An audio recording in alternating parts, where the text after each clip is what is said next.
Well, James and Liz, we've often talked on this show about the damage being done to children and young people by this endless propaganda about climate change. James, we now have a really sad story out of the States about what happens when you brainwash kids into believing the global boiling nonsense. James. Yeah, basically, this teenager, Jacob Graham, 19 years old, told a jury, told a court, told authorities that he wanted to kill at least 50 people. And he said, in revenge for, quote, living in a society that was destroying itself.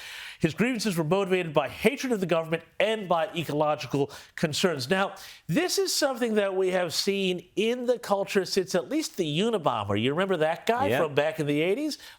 This is where this environmental hard green nihilism, which hates humanity, hates human beings. We see this attitude in a lot of government policy, which sees humans as basically a virus, our activity as a cancer on the planet. Well, unfortunately, people who have problems are going to be seeing this. They're going to take it seriously. I'm predicting this year we're going to see more of this sort of eco-terrorism, and that's what it is in the news in the United States, and I worry about here too.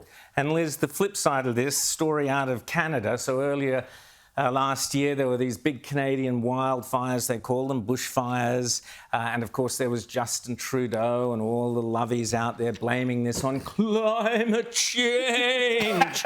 When in fact, we now learn it was a 22-year-old man who was responsible, Liz. Absolutely. And have we heard a retraction from Trudeau? Ooh, no. Has anyone heard an apology or any kind of like, I was wrong about all that?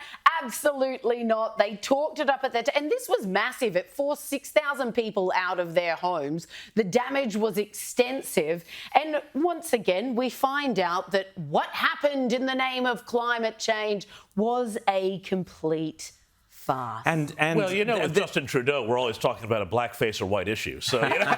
Very good. Well, thank goodness they've got Pierre Poilievre over there. He's one of my new heroes. Either this year or next year, we should see him as the Canadian Prime Minister, because Trudeau is a complete joke.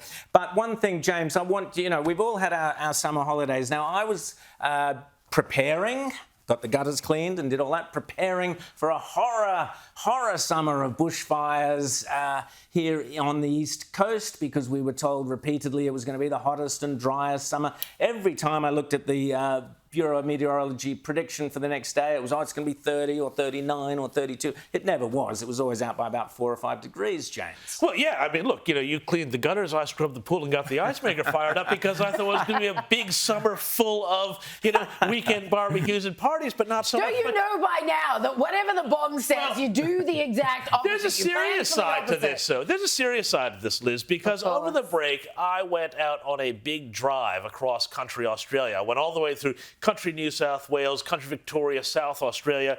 I met a ton of farmers and people in local communities, and they all said the same thing. They said the Bureau of Meteorology plus the ABC went and got this completely wrong. They warned us about an El Nino, and there are receipts on this. You can go back and see what they were saying, 100%. Where they said, it's going to be a hot, dry summer, horror show, bushfires, no rain. What happened? Well, an awful lot of these farmers, they sold off their herds, they sold off their lambs, they sold off their beef, plunged the prices, crashed the prices, so they all lost money on this. And then they wound up saying, we could have kept these herds going over the summer, so we're going to have a huge spike again in prices when they have to restock all of their herds, and there's a shortage of beef and lamb out on the market. But beyond that, too, they're all saying we simply cannot trust the BLM because it has been captured by the climate narrative and the need to create climate scare stories. They are now paying private meteorological services to go and give them forecasts, which they say are far more accurate